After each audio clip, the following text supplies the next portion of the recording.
Photoshop, I will here make the adjustment, use the levels here, apply the curve designs. I will go to the filter and choose the camera raw filter here.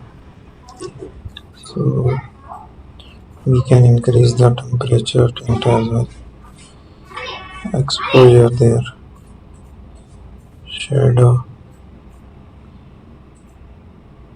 We can use the different tools with it.